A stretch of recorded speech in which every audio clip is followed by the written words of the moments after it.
everyone. I'm going to be doing a voiceover for the first part of this video because I had a lot of mic problems with the howling exhaust on this bike. It took over most of the soundtrack, and of course, you know, you can't go out and have a GoPro session without some battery issues, so some of this might seem a little choppy, but I did my best with the editing. So this is first ride on the DRz400 2020. Not that it matters, but it's got a few upgrades on it. That'll be in a future video. I want to tell you everything I did to it to get it modified. So this is the first ride, and it is in Eastern Connecticut and Rhode Island. And I'm gonna say this is probably the perfect area for a bike like this, like a light ATV dual sport. This is an area where I did a lot of enduro riding, single track, and I decided that this ride I was going to use the DRZ to explore the roads and the abandoned roads and fire roads and forest roads, and oh my god, it's just perfect for it. The bike did great, zero problems, and I'm going to make a few changes on it. I have a quiet baffle coming in for the muffler because I got to tone this down a little bit. And it was picked up with a 48 tooth rear sprocket in the 14 front. 48 is a little low. I mean, it did okay in here, but on road sections and faster sections, you know, just too many RPM. So I'm going to try a 46. But we'll go over everything I do to it in a separate video, like I said. The engine on this bike is amazing. It's just a perfect balance of power and torque for the weight. I think the suspension works great. It's a very plush ride. I'm not beat up. Not that I really pounded myself, but, you know, these roads are rough enough. Of course, you're not going to see that with, you know, stabilization and all that, but there's a lot of rocks in this area, and we did do some single track, and you know, the bike is just pretty much can handle everything. But this kind of riding is what this bike was made for. It just fell into its element. I had a complete blast.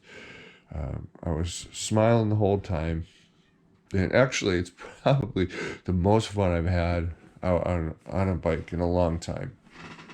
You know, beyond the work of doing hard enduro, this is actually fun riding, and I can't wait to get out and do more. I have a bunch of other areas I want to explore and open up. The DRZ was a complete blast to ride. So much fun. I have to, you know, the drawback of it is maybe the brakes aren't so great. They don't work bad out here, you know, on the street. I'm gonna have to keep that in mind and be prepared.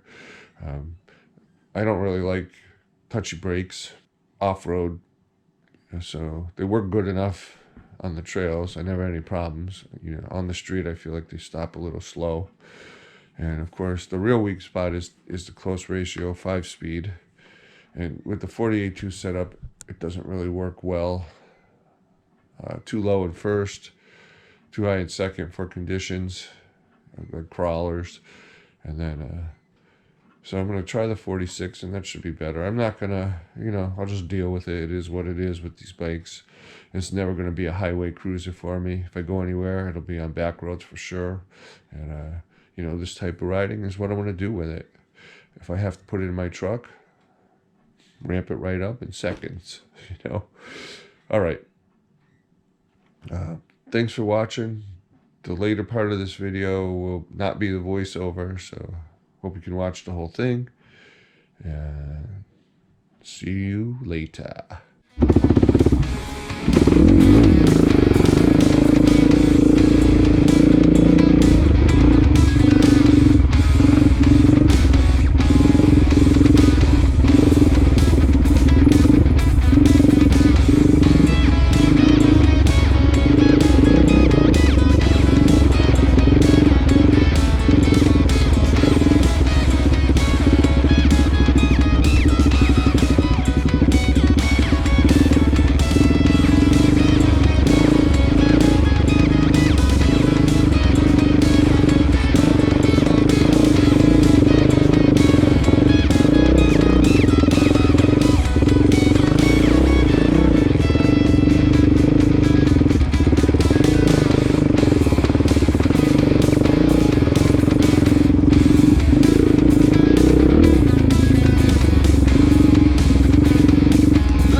rough in here, but it's part of the dual sport ride.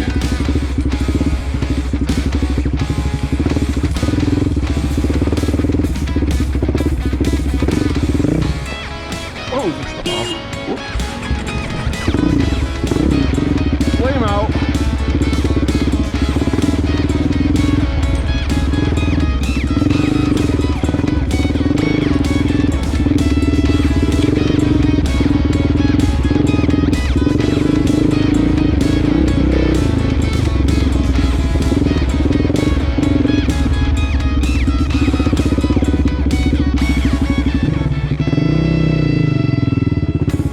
Beach pond, one of the more difficult areas for sure.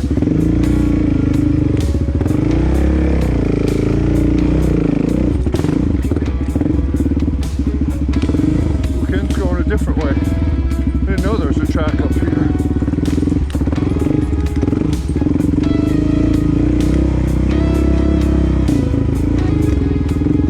Yeah, we're definitely riding single track now.